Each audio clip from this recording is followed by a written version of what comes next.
अस्सलाम वालेकुम friend, welcome back to my channel. उम्मीद करता हूँ आप सब लोग खैरियत से होंगे। यार 1,96,000 किलोमीटर बहुत ज़्यादा होते हैं। और अगर ये तय किए हूँ एक नन्ही सी गाड़ी ने, आल्टो ने, तो ये और भी ज़्यादा लगते हैं। यार आल्टो जब मैंने फ़र्स्ट टाइम ली थी, उस टाइम मेरे पास वैगनार्स होती थी, तो स्टार्ट में यही ख्याल था और बहुत सारे और इसके मार्केट में यही न्यूज़ थी कि ये जो गाड़ी है 50,000 बाद या 1 लाख किलोमीटर के बाद ये ख़त्म हो जाएगी, खड़क जाएगी, ईटीसी सारा। तो मैंने अपनी आंखों से इस गाड़ी को देखा, 50,000, 70,000, 1 लाख, 1.5 लाख, और अब ये 2 लाख कंप्लीट करने वाली है। लेकिन 2 लाख का ये जो सफ़र है, इसका एक डिटेल रिव्यू तो मैं आप लोगों के साथ शेयर करूंगा, लेकिन आज की वीडियो में मैं बताऊंगा कि जो मेरी आल्टो है नन्ही सी, उसने जो पाकिस्तानी जो हाई किस्म के जंप्स हैं वो उनका मुकाबला नहीं कर सकी, या ये कह सकते हैं कि 1,96,000 तक उनका मुकाबला करती रही।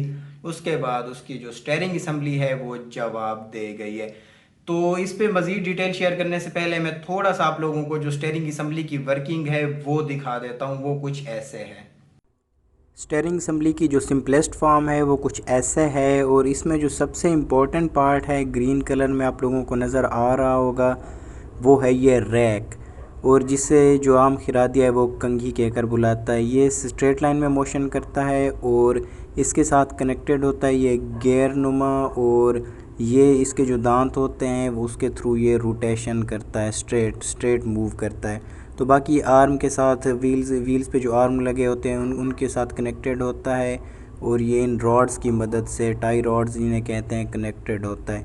तो जैसे ये घुमाते हैं, ये हम ऊपर स्टेयरिंग की जो मोशन होती है वो यहाँ पे अप्लाई होती है इस रैक के ऊपर, तो ये टायरों के आगे ये जो मोशन है ये टायरों के ऊपर शिफ्ट कर देता है। जी तो फ्रेंड्स, वर्किंग आप लोगों ने देखी, और आप लोगों ने ये चीज़ देखी कि जो मेन पार्ट होता है वो एक रॉड होता है, या जिसे हमारे जो आम जो खिरादिया होते हैं वो कंघी कहकर बुलाते हैं। तो बेसिकली यही घिस जाता है और इनमें प्ले आ जाता है, जो वो उसे रोटेट करने के लिए जो एक छोटा सा गियर यूज़ होता है। तो उसके बाद जो गाड़ी है वो एक तो बहुत ज़्यादा साउंड आता है, छोटा सा जंप आता है तो इससे डग डग की आवाज़ आती है।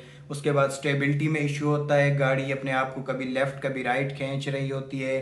तो ये सारे प्रॉब्लम्स आते हैं जब आपकी स्टीयरिंग असम्बली फारिग होती है या जो ख़त्म हो जाती है। इसकी जो वजह है वो हेवी जंप्स हैं, और गाड़ी अगर बहुत ज़्यादा ऑफ रोड चलती रही हो, और इसके अलावा अगर आप लोगों की गाड़ी का वो जो बूट्स होते हैं जो स्टीयरिंग असम्बली को कवर कर रहे होते हैं, अगर वो फट जाएं तो इनके अंदर जो स्टीयरिंग असम्बली के अंदर पानी चला जाता है तो रॉड को जंग लग जाता है। तो उसके बाद फिर वो जो काम करना है, जो प्रॉपर फंक्शनैलिटी है वो उसकी ख़त्म हो जाती है।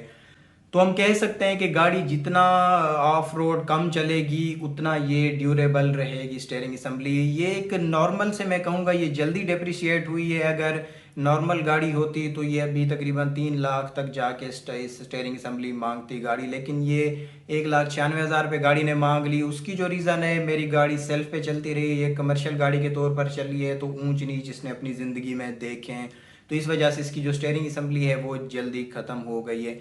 अच्छा, जब मैंने खुलवाई तो मेरे पास अब दो ऑप्शन थे। स्टीयरिंग असम्बली जब बाहर आई तो उसकी हालत कुछ ऐसे थी। तो यहाँ पे एक विंडो ऑफ होप थी कि ये जो गाड़ी ये असम्बली है ये रिपेयर हो जाएगी।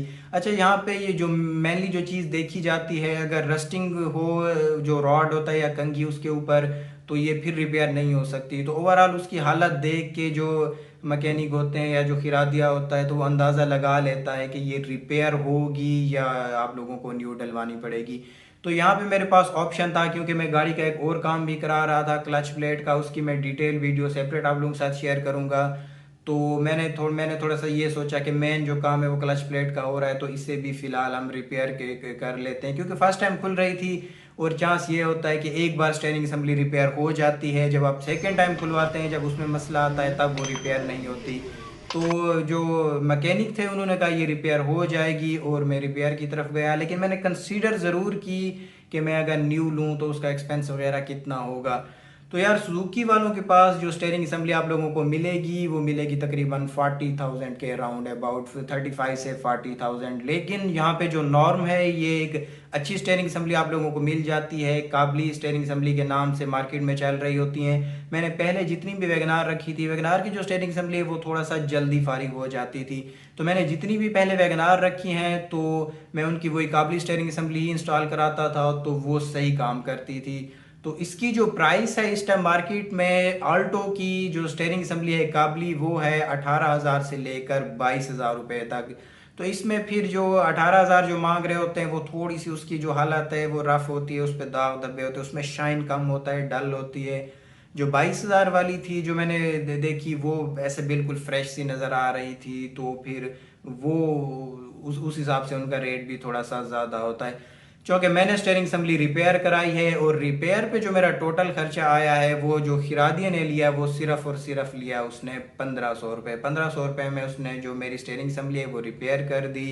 और उसके बाद जो लेबर की कॉस्ट है वो, अगर क्लच प्लेट का काम ना हो रहा होता तो सेपरेट जो वो हिस्से को खोलते वो तकरीबन 2,500 से लेकर 3,000 रुपये लेबर की कास्ट होती। ओवरऑल 5,000 रुपये में आप लोगों की स्टेयरिंग असम्बली रिपेयर हो जाती है आल्टो के ऊपर, अगर बुश वगैरह ओके हों तो। अल्हम्दुलिल्लाह मेरी गाड़ी का कोई बुश भी फटा हुआ कटा हुआ नहीं था, तो बुश कोई मुझे न्यू नहीं लेने पड़े, वो बिल्कुल ठीक हालत में थे।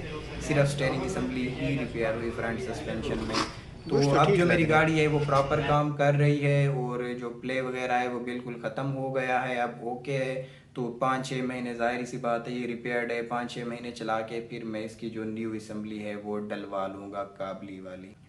तो यार कंक्लूजन ये है कि अगर आपकी आल्टो जो अगर रफ़ कंडीशंस में चलेगी, थोड़ा सा ऑफ रोड चलेगी और सेल्फ पे या मुख्तलिफ हाथों में चलेगी, तो वो तकरीबन 1,50,000 से लेकर 2 लाख किलोमीटर चलने के बाद उसकी स्टेयरिंग असम्बली रिपेयर या रिप्लेसमेंट मांग सकती है। अगर आप लोग घर या पर्सनल यूज़ में रखोगे, उससे रोड्स के ऊपर चलाओगे, तो उम्मीद तो काफ़ी है। 2019 में आई थी ये आल्टो, अब तक आप लोगों ने 50,000 से ज़्यादा भी नहीं चलाई होगी।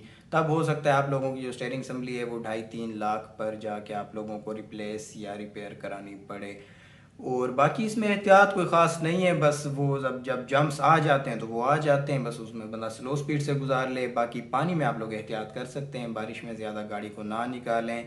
बाकी ये एक नॉर्मल ये वाले जब गाड़ी बूढ़ी होती है तो यही चीज़ें आती हैं उनका, क्लच प्लेटें, स्टेयरिंग असम्बली, सस्पेंशन, तो ये चीज़ें जब आती हैं तो उसका उसके बाद इन पार्ट्स के बाद जो फिर इंजन का काम मांगती है जाके एंड पे गाड़ी।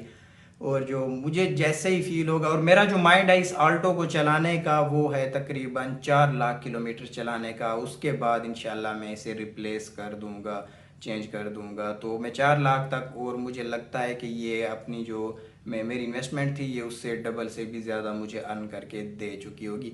बाकी इसने अर्न कितना किया और अब तक इसकी कंडीशन कैसी है, इस पर टोटल कितना खर्चा आया, उसके लिए मैं एक सेपरेट वीडियो आप लोगों के साथ भी शेयर करूंगा। तो बस फ्रेंड ये थी मेरी आज की वीडियो, अगर पसंद आए तो लाइक करें, कमेंट करें और दोस्तों के साथ भी शेयर करें। हमारे इस चैनल को लाजमी सब्सक्राइब करें। अपना बहुत सारा ख्याल रखिएगा। अल्लाह हाफिज़।